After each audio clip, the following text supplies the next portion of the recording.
The Day Snuffy Had the Sniffles by Linda Lee Maifair, illustrated by Tom Brennan. Oscar the Grouch popped up out of his can just in time to see Big Bird skipping down Sesame Street. "Go away, Bird," Oscar grumbled. "All that cheerfulness will ruin my day. Besides, it's time to collect the trash. I'm too busy to talk to you." "That's okay, Oscar," Big Bird said. "I'm in a big hurry to get Snuffy's house so I could cheer him up. He has the sniffles." "Grouches don't know anything about cheering anybody up," said Oscar. "But we know a lot about the sniffles. I'm just the thing for you to take to old Snuffle Nose. Wait here." Before Big Bird could say anything, Oscar disappeared into his can, banging the lid shut behind him. Big Bird was waiting impatiently for Oscar when Cookie Monster came along. "What's the matter?" Cookie asked Big Bird. "Somebody eat all your cookies?" "Worse than that," Big Bird said. "Snuffy's got the sniffles and can't come out to play. I'm waiting for Oscar. He has a surprise for me to take to Snuffy." "Cheer up, surprise," said Cookie Monster. "Wait here." He left in such a rush that he nearly ran into Bert. As soon as Bert heard that Snuffy had the sniffles, he told Big Bird, "I know just what to do to cheer up a sniffly snuffleupagus. Wait here." He dashed into 123 Sesame Street before Big Bird could open his beak to say one word. Big Bird plopped down on the steps next to Oscar's can.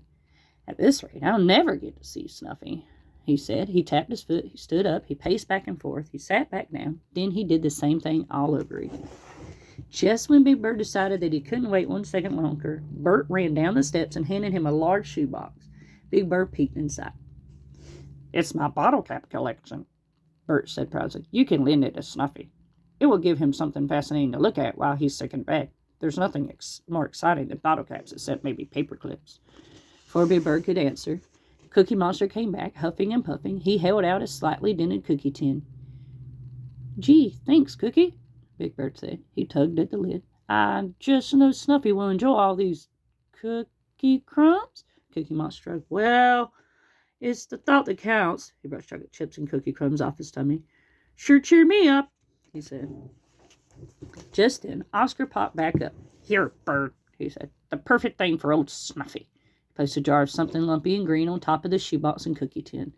"It's an old Grouch family recipe, handed down from Grand Grouch to Mom Grouch. Sure to cure even Snuffleupagus the size Sniffles. Sardine and sauerkraut soup," Oscar said. Bert and Cookie Monster held their noses. "Blech," they said. "You better get a move on, Bird," said Oscar. "Can't let that soup get too warm. Sardine and sauerkraut soup only tastes worse when it's good and cold." Juggling the shoebox, the cookie tin, and the smelly Grouch soup, Big Bird started off again. He was glad to be on his way to Snuffy's at last. He got as far as the library when he met Betty Lou. As soon as she heard where Big Bird was going, Betty Lou said, "I know just the thing to cheer Snuffy. Come on." Before Big Bird could make a peep, Betty Lou took him up the steps and into the library. "Everybody's sure in a hurry to make me wait," said Big Bird, looking around. Finally, Betty Lou came back. She balanced a thick book on top of Big Bird's buttons. "Here's an animal picture book for Snuffy to look at all by himself. And here's a monster story book for his mother to read to him." She piled an even thicker book on top of the first one. "There's nothing like a good book to cheer you up," said Betty Lou. Big Bird's arms were so full he couldn't wave goodbye to Betty Lou. "It's a good thing Snuffy's cave isn't far." "What do you have there, Big Bird?" the Count called from his castle window. "One shoebox, one tin, one jar, two books. Wonderful." Big Bird told the Count why he was in a hurry. "I have just the thing for your friend," the Count said. "Wait here." After what seemed like hours to Big Bird, the Count came out of his castle and handed him a box of tissues. "Snuffy can count them as much as he pleases, and they'll come in handy whenever he sneezes," the Count says. Crinkled, wrinkled tissues stuck out of the box. "I counted them myself. There are 200 tissues," the Count said. Big Bird tiptoed quietly past Gladdy's barn. My, you do have your hands full," said Gladys the cow.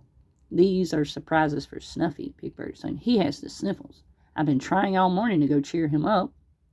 "Well, any cow knows there's only one way to do that," Gladys said. "Wait here."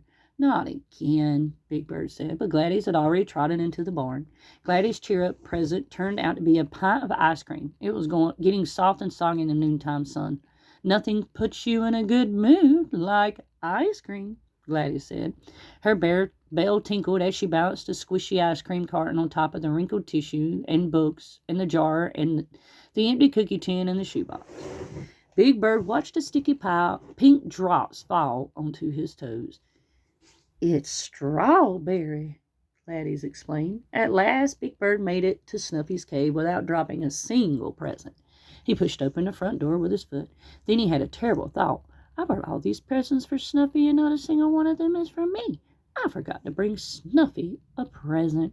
Big Bird sighed a deep sigh and shifted the slippery pile of presents. I hope Snuffy won't be too disappointed, he said.